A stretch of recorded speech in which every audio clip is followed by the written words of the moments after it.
Welcome to ನಳಮಹಾರಾಣಿ ಕೈರುಚಿ. ನನ್ನ ಕಿಚನ್ಗೆ ನಿಮ್ಮೆಲ್ಲರಿಗೂ ಸ್ವಾಗತ. ಇವತ್ತು ನಾನು ಏನು ಮಾಡ್ತಾ ಇದ್ದೀನಿ ಅಂತಂದ್ರೆ, ಇವಾಗ ಆಲ್ರೆಡಿ ವರಮಹಾಲಕ್ಷ್ಮಿ ಹಬ್ಬ ಬರ್ತಿದೆ ಆ್ಯಂಡ್ ಆಲ್ಸೋ ಪಂಚಮಿ ಹಬ್ಬ ಕೂಡ ಇದೆ. ಪಂಚಮಿ ಹಬ್ಬಕ್ಕೂ ಹಾಗೂ ವರಮಹಾಲಕ್ಷ್ಮಿ ಹಬ್ಬಕ್ಕೂ ಎರಡದಕ್ಕೂ ಹಬ್ಬಕ್ಕೆ ನಮಗೆ ಲಡ್ಡು ಮಾಡ್ಬೋದಾಗಿರ್ಬೋದು. ನಮ್ಮ ಕಡೆಗೆಲ್ಲ ಉಂಡಿ ಅಂತ ಹೇಳ್ತಾರೆ. ಸೊ ಲಡ್ಡು ಅವ್ರ ಉಂಡಿ ಏನಾದರೂ ಆಗಿರ್ಬೋದು. ಓಕೆನಾ. ಸೊ ಅದನ್ನ ಇವತ್ತು ಮಾಡ್ತಾ ಇದ್ದೀನಿ. ಮೊದಲನೇದಾಗಿ ನಾನು ಏನ್ ಮಾಡ್ತಾ ಇದ್ದೀನಿ ಅಂತ ಅಂದ್ರೆ ಶೇಂಗಾ ಉಂಡಿ ಮಾಡ್ತಾ ಇದ್ದೀನಿ. ಓಕೆನಾ. ಅಂದ್ರೆ ನೀವು ಕಡಲೆ ಬೀಜ ಅಂತ ಹೇಳ್ತೀರಲ್ವಾ, ಸೊ ಅದರಿಂದ ನಾವು ಉಂಡಿ ಮಾಡ್ತಾ ಇದ್ದೀನಿ. ಸೊ ಇವಾಗ ಅದಕ್ಕೆ ಬೇಕಾಗುವಂತ ಪದಾರ್ಥಗಳೇನು ಹಾಗೆ ಅದನ್ನ ಹೇಗ್ ಮಾಡೋದು ಅಂತ ನೋಡ್ಕೊಂಬರೋಣ ಬನ್ನಿ. ಸೊ ಈಗ ನಾನು 1 ಕಪ್ ಶೇಂಗಾ ತೊಗೊಂಡಿದ್ದೀನಿ. ಟೋಟಲಾಗಿ 2 ಕಪ್ ಆಫ್ ನಾನು ಶೇಂಗಾ ತೊಗೋತಾ ಇದ್ದೀನಿ, ಅಂದರೆ ಕಡಲೆ ಬೀಜ. ಓಕೆನಾ. ಸೊ ಅದೇ ಕಪ್ಪಲ್ಲಿ ಇವಾಗ ಏನು ಮಾಡ್ತೀನಿ ಅಂತಂದರೆ ಪುಟಾಣಿ ತೊಗೊಳ್ತಾ ಇದ್ದೀನಿ.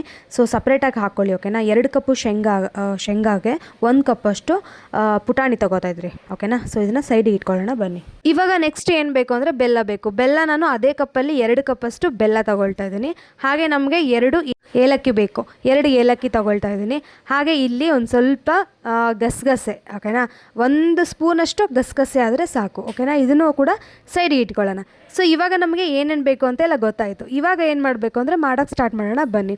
ಸೊ ಇವಾಗ 2 ಕಪ್ಪಷ್ಟು ಶೇಂಗಾ ತೊಗೊಂಡಿದ್ನಲ್ಲ, ಅದನ್ನು ನಾನು ಫ್ರೈ ಮಾಡ್ಕೊತಾ ಇದ್ದೀನಿ. ಸೊ ಫ್ರೈ ಮಾಡೋದು ಹೇಗಿರಬೇಕು ಅಂತಂದರೆ, ಸಿಪ್ಪೆ ಯಾವಾಗ ಬಿಚ್ಚೋಕ್ಕೆ ಸ್ಟಾರ್ಟ್ ಆಗುತ್ತೋ ಆವಾಗ ಆಲ್ಮೋಸ್ಟ್ ಫ್ರೈ ಆಗಿದೆ ಅಂತಲೇ ಅರ್ಥ. ಓಕೆನಾ. ಸೊ ಆದಷ್ಟು ಲೋ ಫ್ಲೇಮಲ್ಲಿ ಇಟ್ಕೊಂಡು ಹುರಿಯೋದು ಟ್ರೈ ಮಾಡಿ. ಓಕೆನಾ.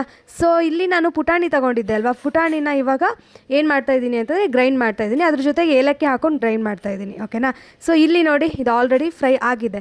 ಸೈಡಲ್ಲಿ ಫ್ರೈ ಆಗ್ತಿದೆ, ಹಾಗೆ ಪುಟಾಣಿ ಕೂಡ ರೆಡಿ ಆಗಿದೆ. ಓಕೆನಾ. ಇದನ್ನು ಇವಾಗ ಶೇಂಗಾನ ಇದನ್ನು ನೀಟಾಗಿ ಒಂದು ದೊಡ್ಡ ಪಾತ್ರೆಯಲ್ಲಿ, ಅಂದರೆ ತಟ್ಟೆಲ್ಲಾರು ಹಾಕಿ ಅದನ್ನು ನೀಟಾಗಿ ಆರಿಸ್ಕೋಬೇಕು. ಓಕೆನಾ. ಸೊ ಇದನ್ನು ಸ್ವಲ್ಪ ಕೂಲ್ ಆಗಕ್ಕೆ ಬಿಡೋಣ ಇವಾಗ. ಸೊ ಇವಾಗ ಇದು ಕೂಲ್ ಆಗಿದೆ ಅಲ್ವಾ. ಸೊ ಕೂಲ್ ಆಗಿದ್ದಕ್ಕೆ ನಾನು ಸಿಪ್ಪೆ ಬಿಡಿಸ್ಕೊತಾ ಇದ್ದೀವಿ. ಸೊ ಸಿಪ್ಪೆ ಬಂದುಬಿಟ್ಟು ಹೇಗೆ ಅಂತಂದರೆ, ಅದು ಬೀಜ ಇರುತ್ತಲ್ವ, ಅದನ್ನು ಬೇಳೆ ಥರ ಮಾಡ್ಕೋಬೋದು.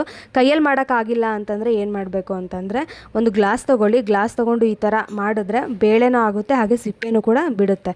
ಓಕೆ. ಆಮೇಲೆ ಇದನ್ನು ನೀಟಾಗಿ ಸಿಪ್ಪೆ ಒಂದು ಕಡೆಗೆ, ಬೇಳೆ ಒಂದು ಕಡೆಗೆ ಮಾಡ್ಕೋಬೇಕು.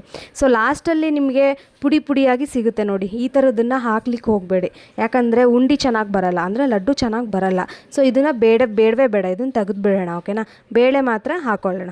ಸೊ ಇವಾಗ ಶೇಂಗಾದೆಲ್ಲ ಮುಗೀತು ನಾವು ಮಾಡ್ಕೊಂಡಿದ್ದು. ಇನ್ನೊಂದು ಪಾತ್ರೆಯಲ್ಲಿ ಬೆಲ್ಲ ಹಾಕ್ಕೊಳ್ಳೋಣ. ಬೆಲ್ಲ ಹಾಕೊಂಡ್ಮೇಲೆ ಬೆಲ್ಲ ಮುಳುಗೋ ಅಷ್ಟು ಮಾತ್ರ ನೀರು ಹಾಕ್ಕೋಬೇಕು. ಓಕೆನಾ. ನಿಮಗೆ ಗೊತ್ತಾಗುತ್ತೆ ಬೆಲ್ಲ ಮುಳುಗಿದೆ ಅಂತ. ಸೊ ಅಷ್ಟು ಮಾತ್ರ ನೀರು ಹಾಕ್ಕೊಂಡು ಇದನ್ನು ಬೇಯಕ್ಕೆ ಬಿಡಬೇಕು. ಓಕೆ. ಇದು ಒಂದೆಳೆ ಪಾಕ ಆಗಬೇಕು. ಅದು ಹೇಗೆ ಅಂತ ನಾನು ನಿಮ್ಗೆ ತೋರಿಸ್ಕೊಡ್ತೀನಿ. ಓಕೆನಾ. ಸೊ ನೋಡಿ, ಇವಾಗ ಇದು ಬೆಲ್ಲ ಆಲ್ಮೋಸ್ಟ್ ಕರಗಿಬಿಟ್ಟು ಈ ಥರ ಆಗ್ತಾಯಿದೆ. ಇದು ಒಂದೆಳೆ ಪಾಕ ಆಗಬೇಕು. ಓಕೆ. ಅದು ಹೇಗೆ ಅಂತ ನಿಮಗೆ ತಿಳಿಸ್ತೀನಿ. ಸೊ ಏನು ಅಂತಂದ್ರೆ, ಬೆಲ್ಲದ ಪಾಕ ಹಾಕ್ತಿವಲ್ವಾ, ಇವಾಗ ಪಾಕ ಹಾಕಿದ ಮೇಲೆ ನಾವು ಅದನ್ನ ಉಂಡಿ ಕಟ್ಟಕ್ಕಾಗೋದು. ಹಾಗೆ ಅದು 1 ಎಳೆ 2 ಎಳೆ ಅಂತ ಬರುತ್ತೆ. ಅದನ್ನ ಹೇಗೆ ನೋಡೋದು ಅಂತ ನೋಡ್ಕೊಂಬರೋಣ ಬನ್ನಿ. ಮೊದಲನೇದಾಗಿ ನೀರು ತಗೊಂಡು ಅದಕ್ಕೆ ಹಾಕಿದ ಮೇಲೆ ಸ್ವಲ್ಪ ಗಂಟಾಗಿ ಬರಬೇಕು. ಅದು ಹೇಗೆ ಅಂತ ತೋರಿಸ್ತೀನಿ ನೋಡಿ. ನೋಡ್ಬೋದು ನೀವು ಇಲ್ಲಿ. ಇವಾಗ ನಾನು ಅದು ಏನು ಕುದೀತಾ ಇತ್ತೋ ಅದನ್ನು ನಾನು ನೀರಲ್ಲಿ ಹಾಕಿದ್ದೀನಿ. ಇವಾಗ ಇದು ಪಾಕ ಬಂದಿದೆ ಅಲ್ವ ಅಂತ ನೋಡಬೇಕು. ಸೊ ನೋಡಿದ್ರೆ ಇದು ಗಂಟು ಆಗ್ತಾ ಇಲ್ಲ. ಇವಾಗ ಇದು ಪಾಕ ಇನ್ನೂ ಬಂದಿಲ್ಲ ಅಂತಲೇ ಅರ್ಥ. ಓಕೆನಾ. ಸೊ ಇವಾಗ 2ನೇ ಸರಿ ಟ್ರೈ ಮಾಡ್ತಾಯಿದ್ದೀನಿ ನೋಡಿ. ಇವಾಗ ಇದು ನೀಟಾಗಿ ಒಂದು ಕಡೆಗೆ ಬಂದು ಕೂತ್ಕೊಂಡು ಗಂಟು ಆಯಿತು ಅಂದರೆ ಇದು ಪಾಕ ಆಗಿದೆ. ನೋಡಿದ್ರಾ. ಸೊ ಆಲ್ಮೋಸ್ಟ್ ಇದು ಒಂದೆಳೆ ಪಾಕ ಆದಂಗೆ. ಓಕೆನಾ. ಸೊ ಇದಕ್ಕೆ ಇವಾಗ ಒಂದು ಸ್ಪೂನಷ್ಟು ತುಪ್ಪ ಹಾಕೊಳ್ಳೋಣ. ಓಕೆನಾ. ತುಪ್ಪ ಯಾಕೆ ಹಾಕೋಬೇಕು ಅಂದರೆ, ಶೈನಿಂಗ್ ಬರೋಕ್ಕೋಸ್ಕರ ತುಪ್ಪ ಹಾಕಬೇಕು. ಓಕೆನಾ. ಸೊ ತುಪ್ಪ ಹಾಕಿ ಕೈ ಆಡ್ಕೊಂಡಾದಮೇಲೆ ಶೇಂಗಾ ನಾವೇನು ಬಿಡಿಸಿಟ್ಕೊಂಡಿದ್ವೋ ಬೇಳೆನ, ಅದನ್ನು ಇದಕ್ಕೆ ಹಾಕಿ ಕಲಿಸ್ಕೋಬೇಕು. ಓಕೆನಾ. ಕರೆಕ್ಟಾಗಿ ಇದನ್ನು ನೋಡಿಕೊಂಡ್ರೆ, ಇದೇ ಪ್ರೊಸೀಜರಲ್ಲಿ ಮಾಡಿದ್ರೆ ಉಂಡಿ ಮಾತ್ರ ತುಂಬಾ ಚೆನ್ನಾಗಿ ಬರುತ್ತೆ. ಓಕೆನಾ. ಸೊ ನೋಡಿ, ಆಲ್ಮೋಸ್ಟ್ ನೀವು ಚಕ್ಕೆ ಥರ ಅಂತ ಫೀಲ್ ಮಾಡ್ಬೋದು, ಬಟ್ ಅದು ಆ ಥರ ಅಲ್ಲ. ಅದೇ ಒಂದು ಪ್ರೊಸೀಜರ್ ಬೇರೆ ಆಗುತ್ತೆ, ಈ ಪ್ರೊಸೀಜರೇ ಬೇರೆ ಆಗುತ್ತೆ. ಹಾಗೆ ನಾವು ಪುಟಾಣಿನ ಏನು ಪೌಡ್ರ್ ಮಾಡಿ ಇಟ್ಕೊಂಡಿದ್ವೋ ಇದನ್ನು ಕಲಿಸ್ಕೊಂಡು ಆದಮೇಲೆ ಅದ್ರ ಮೇಲ್ಗಡೆ ನಾವು ಇದನ್ನು ಹಾಕ್ಕೊಂಡು ಕಲಿಸ್ಕೋಬೇಕು. ಓಕೆನಾ. ಇದನ್ನು ಹಾಕ್ಕೊಂಡು ಕಲಿಸುವಾಗಲೂ ನಿಮಗೆ ಗೊತ್ತಾಗುತ್ತೆ ಎಷ್ಟು ಹಾಕೋಬೇಕು ಅಂತ ಗೊತ್ತಾಗುತ್ತೆ. ಓಕೆನಾ. ಪ್ರಮಾಣ.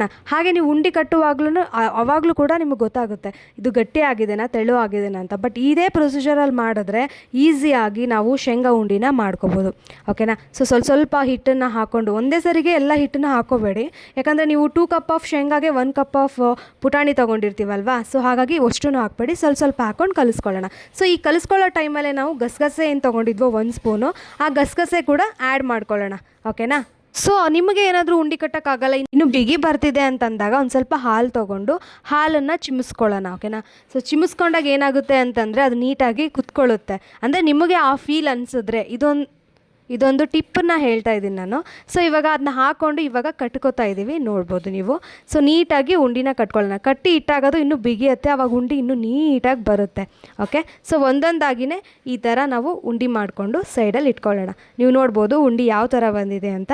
ಸೊ ಇಷ್ಟನ್ನು ಮಾಡಿದ್ರೆ ಶೇಂಗಾ ಉಂಡಿ ರೆಡಿ ಆಗುತ್ತೆ, ಬೆಲ್ಲದ ಶೇಂಗಾ ಉಂಡಿ. ಓಕೆನಾ? ಸೊ ಇದು ಇವಾಗ ಕಂಪ್ಲೀಟ್ ಆಗಿದೆ. ಈ ಶೇಂಗಾ ಉಂಡಿ ನಿಮ್ಮ ಮನೇಲಿ ಒಂದ್ಸರಿ ಟ್ರೈ ಮಾಡ್ಕೊಳ್ಳಿ. Okay, done. ಸೊ ಶೇಂಗಾ ಉಂಡಿ ಮಾಡಾಯಿತು. ಸೊ ನೋಡಿದ್ರಲ್ಲ ನಾನು ಮಾಡಿರೋಂತಹ ಒಂದು ಶೇಂಗಾ ಉಂಡಿ ಹೇಗಿತ್ತು ಅಂತ. ಸೊ ನಿಮ್ಮ ಮನೇಲಿ ಇನ್ನೂ ಟ್ರೈ ಮಾಡಿಲ್ಲ ಅಂತಂದ್ರೆ ಬೇಗ ಬೇಗ ಟ್ರೈ ಮಾಡಿ. ಓಕೆನಾ? ಸೊ ಮತ್ತೊಂದು ಹೊಸ ಅಡುಗೆ ಜೊತೆಗೆ ಹೊಸ ರೆಸಿಪಿ ಜೊತೆಗೆ ಸಿಗ್ತೀನಿ. ಅಲ್ಲಿವರೆಗೂ ಬಾಯ್.